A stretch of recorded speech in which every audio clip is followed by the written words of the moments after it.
Hello students, कैसे हो आप सभी लोग। आप सभी का स्वागत है यार स्क्वाड यूट्यूब चैनल में। इस वीडियो में हम लोग डिस्कस करेंगे एलिजिबिलिटी क्राइटेरिया क्या है जोसा की। यहाँ पर मैं फॉर्मल एलिजिबिलिटी क्राइटेरिया जो ऑन पेपर रहता है कि भाई आपको एग्जाम देना है, आपकी रैंक आई हो, ठीक है, आपके बोर्ड्स में 75% हो या फिर टॉप 20%, ये सारी चीजों के बारे में बात नहीं करूंगा। रियल एलिजिबिलिटी क्राइटेरिया मतलब कि सीधा सीधे भाषा में कि आपको सीट मिलेगी या नहीं मिलेगी तो ही मैं मानता हूं कि आप उसके लिए एलिजिबल हो। बहुत सारे बच्चे हैं जिनकी रैंक 7 लाख है, 7.5 लाख है, 6 लाख है, 5 लाख है और वो एक डाउट में रहते हैं कि क्या मुझे इसमें पार्टिसिपेट करना चाहिए। बच्चों के रैंक होते हैं 2.5 लाख, 3 लाख, 1.5 लाख और बच्चों के मन में रहता है क्या मुझे इसमें पार्टिसिपेट करना चाहिए, पूरा प्रोसेस करना चाहिए या मेरा टाइम वेस्ट हो जाएगा।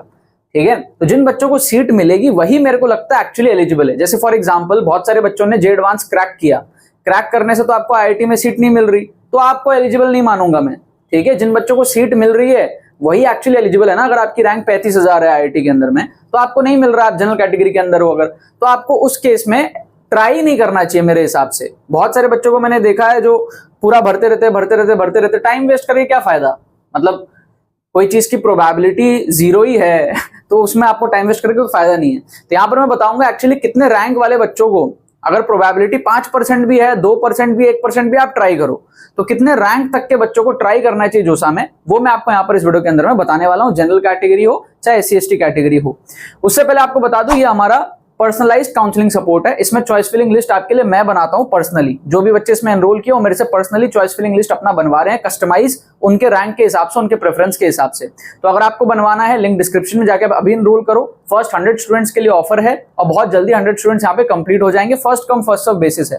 आप इसमें जल्दी एनरोल करोगे तो आपका जो पर्सनलाइज्ड चॉइस फिलिंग लिस्ट है वो जल्दी मेरे से बन के आपको मिलेगा। ठीक है, और कोई नहीं बनाता, इसमें डायरेक्टली मैं बनाता हूं, आपकी मेरे से बात हो रही होती है पर्सनली व्हाट्सएप पे। ठीक है, तो इसमें आप एनरोल कर सकते हो। काफी सारे स्टूडेंट्स इसमें एनरोल कर रहे हैं और इसमें क्राउड बहुत ज्यादा बढ़ जाएगा कुछ टाइम में, तो इसमें आप जल्दी एनरोल कर लो। ठीक है ना। सो हम लोग बात करेंगे एलिजिबिलिटी क्राइटेरिया में। आपको किसको जनरल कैटेगरी में अगर आप हो, अगर आप जनरल हो, ठीक है, जनरल, या फिर आप मान लो ईडब्ल्यूएस हो, या फिर आप मान लो ओबीसी हो, ठीक है, इस तीनों कैटेगरी में अगर आपकी रैंक, ठीक है, जो सीआरएल रैंक आपकी है वो अगर 1.3 लाख तक है, 1.3 लाख में भी कई बार नहीं मिलता है ना, 1 लाख, 1,10,000, बट मैं जोसा सीसैप दोनों का बता रहा हूं आपको।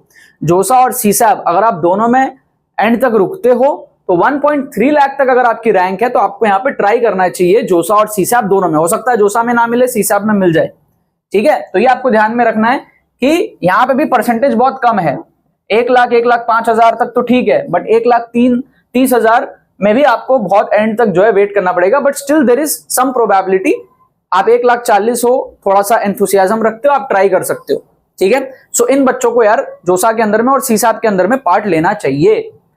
अब अगर हम बात करें एससी कैटेगरी वाले बच्चे जो हैं, ठीक है, एससी के अंदर में आपकी रैंक अगर 2.5 लाख तक है, ठीक है, आप 2.5 लाख तक भी आपकी रैंक अगर है, 2.5 लाख, आप यहां पर जो है पार्ट ले सकते हो। या फिर अगर थोड़ा सा एंथुसियाज्म आपके अंदर है, इसमें भी आपको एंड तक तो वेट करना ही पड़ेगा।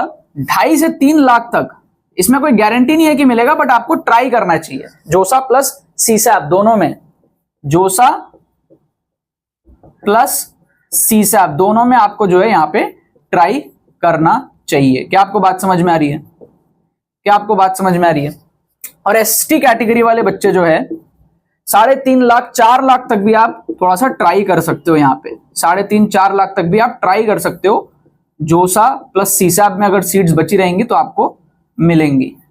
ठीक है, इसके बाहर अगर कोई जनरल कैटेगरी का बच्चा है, 2 लाख रैंक है, 3 लाख रैंक है, मत ट्राई करो। एससी कैटेगरी का बच्चा है, 1 लाख, 1.5 लाख, 2 लाख रैंक है, जरूर ट्राई करो। 2.5 लाख तक रैंक है, जरूर ट्राई करो। 3 लाख तक भी आप ट्राई कर सकते हो, मिले ना मिले बात की बात है। एसटी कैटेगरी है, 2-3 लाख रैंक है, 3.5 लाख तक रैंक है, आप ट्राई करो। ठीक है, बहुत अगर लक्की रहोगे तो आपको मिल जाएगा 3.5-4 लाख की रेंज में। अगर आप बहुत लक्की रहोगे तो chances is very less, but still there is some chance JoSAA plus CSAB में अगर आप पार्ट लेते हो तो। ठीक है, तो ये ध्यान में रखो। ये सारे बच्चे जनरल में हो आप 1 लाख, 1,30,000 तक, एससी में हो आप 2.5-3 लाख तक, एसटी में हो आप 3-3.5-4 लाख तक। बस इसके बाहर वाले बच्चों को ट्राई करना है, टाइम पास करना है तो आप कर सकते हो। ठीक है, बट मिलता नहीं है।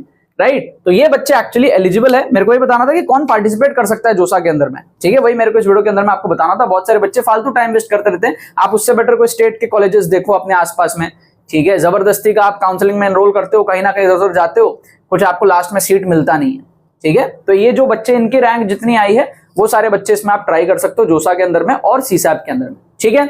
चलो बाकी तो बस यही बात है। बहुत बहुत धन्यवाद मेरे साथ इस वीडियो में जुड़ने के लिए, बने रहिए यार।